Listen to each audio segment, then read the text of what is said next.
Hey everyone, Lizzie Karen here. Well, some of you who might have seen the episode that I did recently on the Museum of Luxor will notice that there are a few statues of Sekhmet.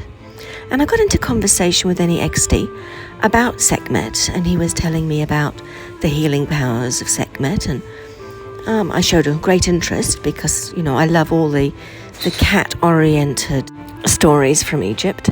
And because I showed an interest, he said, well, it was this very special place, and it's not so easy to get to, but it's well worth it. So I put my hand up. I said, yeah, count me in, let's go.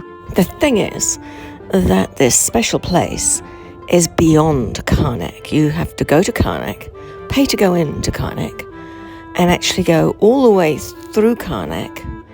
And if you've been to Karnak, you know it is enormous. And then you have to find your way right to the other side and go beyond Karnak.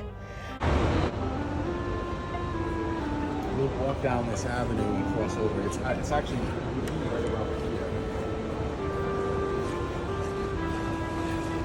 Right. Okay. It's just not a scale model. All right. So off we head, and that wasn't a pun intended about the sphinxes without heads. Sorry about that. No, off we go. We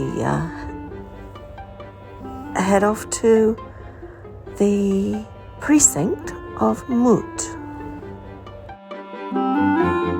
Now there's three types of Sphinx statues in this whole vicinity. You have what is known as the Andro-Sphinx, which is the body of the lion with the head of a human. We talked about that symbolizing human consciousness, taken in the divine with the animal. Then you have the Creo-Sphinx, which is the body of the lion with the head of a ram. Right. And then you actually have the full body ram statue, ram body, ram head Sphinx, which you will see an example of when we go to the Precinct of Mut. Far and few of those that have the opportunity to actually see this Sphinx. Usually most tourists will come here and just see the ram-headed Sphinxes here. Maybe the more intrepid will take the avenue of the Sphinxes and see the Andro-Sphinx as well. So it's a really hot day, and we walk along through this first group of sphinxes and through the first area of the temple, and then we head off towards one side, and we just keep on going, and it seems a very long way. So this is basically what we see along the way, and so we just keep walking our way through all these beautiful old buildings. And then we seem to deviate from the normal track of where the tourists are going and head off to one side. And where we go, there just seems to be broken bits and pieces everywhere. It looks like a really heavy-duty kind of jigsaw puzzle of all these bits of stone that are waiting to be checked on by the archaeologist, so that the archaeologist can find the right place to put them.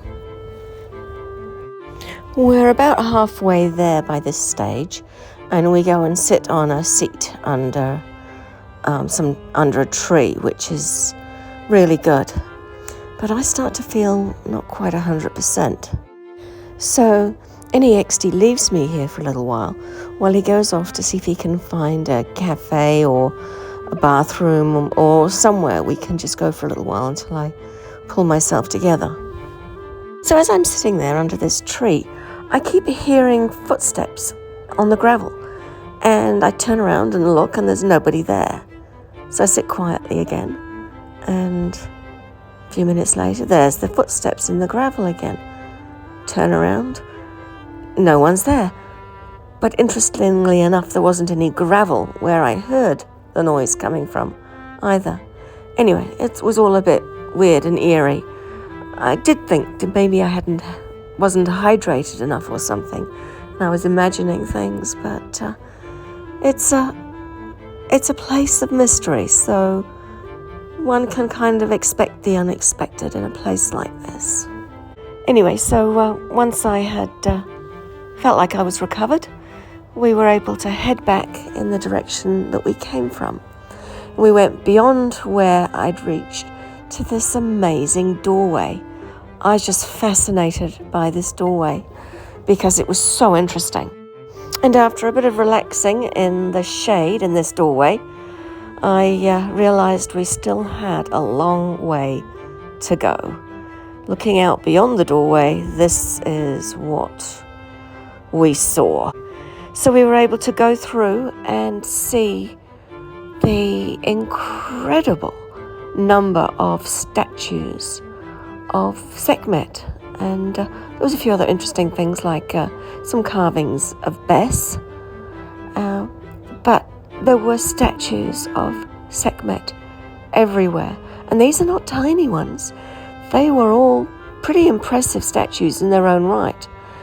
But just looking around, you had this overwhelming sensation of being watched by these cat statues. It was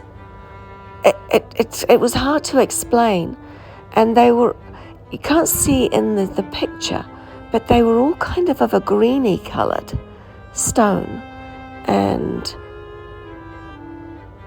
it's so sad that so many of them are damaged, but at least there was this one super giant statue that was pretty much fully intact, and she was magnificent. It was just so worthwhile getting there to see the amazing collection of statues, but this one in particular was something quite magical. So it was a long trek, and it was very challenging for me. My fitness really wasn't up to it, and the heat was very intense. But getting to this point and feeling the amazing feeling, the spiritual vibration that came from this particular area was really intense. So then after that, the security guards took us back to their huts so that I could once again regain my capability to keep going. But wow, what a day. It was so fabulous in every way. Fabulous from the area that we went to, the things that we saw, the kindness of the people that we met along the way. It was a real trek for me, but it was an adventure that was so well worth it.